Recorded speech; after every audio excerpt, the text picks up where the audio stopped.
अरे जानकीराम कोणी विचारत आहे बा तू? काय नाही हो सांग बाबा, पेट्रोल लयच महाग झालं राजा. गाडी जराशी चालवली की पेट्रोल बाद खलास होते. लयच महाग झालं पेट्रोल, काय करावं मला काही समजत नाही राजा.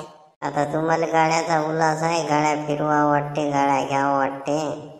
मग आता पेट्रोल तर महाग होणारच आहे. आता घर परत आणि अंग परत गाड्या झाल्या ना, आता पेट्रोल महाग होणार नाही तर काय मग. हो ना, पण गाडी काय आता बिनफालतू घेते का माणूस? काही ना काही कामं असतेच ना. गाडी का रिकामी राहते का? गाडी घ्यायला वाटते, पण गाडी घेतली की तरी रिकामी नाही राहत ना. काही ना काही कामं चालूच राहतात. म्हणा बरोबर आहे म्हणा, गाडी पाहिजे. गाडीची गरजच निर्माण झाली, प्रत्येकाला गाडी पाहिजे. हो ना, पण पेट्रोल पुरत नाही ना. पेट्रोल पुरते का राजा? कामं होते गाडीनं, पण पेट्रोल महाग झालं ना, पुरत नाही ना ते. त्याने गाड्या का आवरेज अशा किती देतात, किती गाड्या आवरेज. हो ना बरोबर आहे ते, महाग झालं ना. पेट्रोल महाग झालं ना, त्यातनी तुमच्याकडून पैदल नाही चाललं. पहिले आम्ही राजा 4-4 मैल असं पैदल जात जाऊ.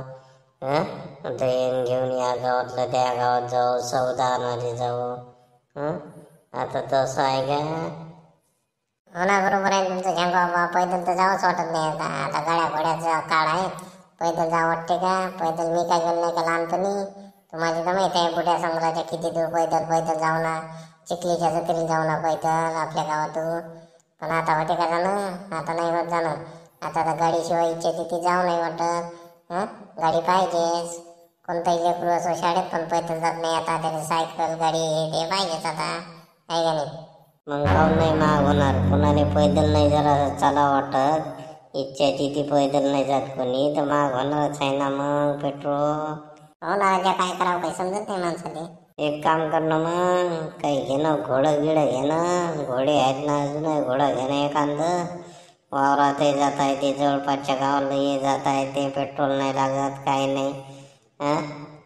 चाललं वावराच्या भोवताल जाते. हो राजा, होते राजा, पण घोडं लयच महाग आहे ना. कसं आहे घेणं आपल्याला का आता युद्धावर न्याय लागते का घोडं? साधं सुद्धा घोडं घ्यायचं.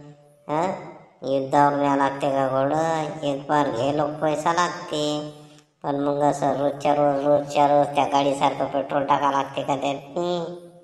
हो राजा बरोबर आहे तुमचं. पाहा लागल एखादं घोडं गिडं घ्यास लागल. गावाला जाता येते जवळपासच्या, वावरातही जाता येते. पैदल चालायचं कामच नाही. खरंच घ्या लागेल एखादं घोडं. घेऊन टाक मग, घेऊन टाक. घ्याव का एखादं घोडं म्हणा? ज्या बाबा म्हणते तसं करावं का? घ्याव का घोडं? पेट्रोल किती वाचन आपलं? पेट्रोलही वाचते.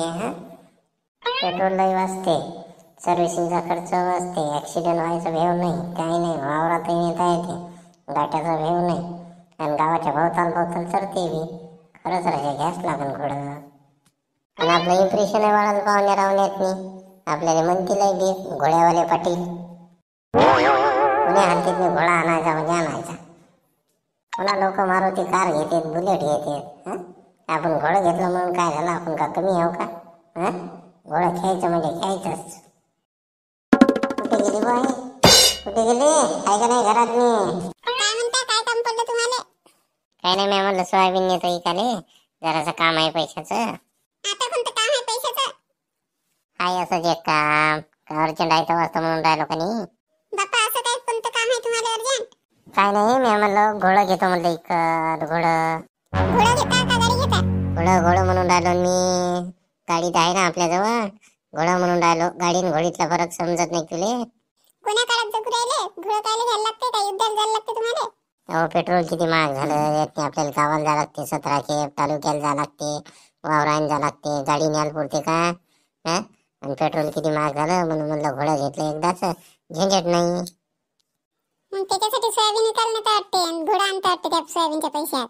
हो मग कसं काय फुकट येणार आहे घोडं? एकदाचे पैसे लावाच लागल ना घोडा विकत आणण्यासाठी. पहा करा तुमच्या मतानं, काय घोडा आणता का काय आणता, तर पण चांगला आणजा, नाही तर त्या गणपत बुड्याला दिली भोकणी बकरी घेऊन आणि ते घोडा आणसान भोकणं, आणि ते नेऊन तुम्हाला तालुक्याच्या ठिकाणी जायच्या ऐवजी खड्ड्यात घेऊन जाय. नाही गणपताबा फसला म्हणजे आपण फसतो का? तुम्हीच होते ना गणपताबाला बकरी घेऊन द्यायच्या वेळेस, त्याला तुम्हीच तर नेलतं बाजारात बकरी घ्यायला, तेव्हा तुम्हाला समजलं नाही का बकरी भोकणी आहे का कशी आहे तर? ते काय समजते, त्या बकरीचे डोळे सुद्या बकरी सारखे दिसत, असं काय माहित बकरी अंधई आहे म्हणून. पण त्या नरेकानं त्या अडक्यानं फसवलं, बकरी दिली अंधई. पाहिजे आता घोडा आणसान तेव्हा जरासं पाहून आण जा, नाही तर घोडा आणायला जासान आणि गदा घेऊन येसान. नाही मी का मिळाव का गधन घोड्यातला फरक नाही समजत का मले. बरं पहा मग काय करायचं आहे तुम्हाला तर. काय करायचं म्हणजे घोडा लाएंगे म्हणजे लाएंगे घोडा. करा बाप्पा काय करतात. हे माणूस बी ऐकत नाहीत. कोणी सल्ला दिली की त्याच्या मतानच ऐकते. कोणी म्हटलं घ्या घोडा तर चालले घोडा घ्यावे. आता त्या घोड्यावर डबल सीट जाता आलं पाहिजे. काय बरं कसं आहे ते घोडं जोरदार आहे का नाही घोडं आणलं ते इकत. हो भल्ला सुद्धा आहे पांढरा फटक आहे. अरे उठलं का जानकीराव मोठवान मस्त घोडा आणला. मग तो जानकीराव मोठवा मस्त घोड्यावर बसून गाणे म्हणते. घोडे पे सवार होके चला है दुल्हा. हो रे मस्त गाणं म्हणीन मी. तू बी बस जो घोड्यावर माया कुदलुक कुदलुक कुदलुक कुदलुक. आता घोड्याची सोय की करत जा, नाही तर घोडं मराचं वजे ना. कोणा करतो ना सोय. घोड्याची सोय नाही करणार का मी. पाय ना आता तू कसं चोपडते घोडं हे. हा त्याला आता चेनी आणा लागते ना 10-12 किलो इकत भिजू घालून खाऊ घाला लागते ना. त्याला तणस आणा लागन. त्याला आता खायची हळगी नाही त्या घोड्याची. पाय ना आता तू कसं अंगात मी ताजं तवाना करतो त्या घोड्याला मी बातच. ले खाऊ घालून घोड्याचा हत्ती करसा. तुगडुक तुगडुक घोडं वा घोड्यावर बसले लाडू वा. लाडूवाची लाड कोण करते. जानकीराव मोठवा करते.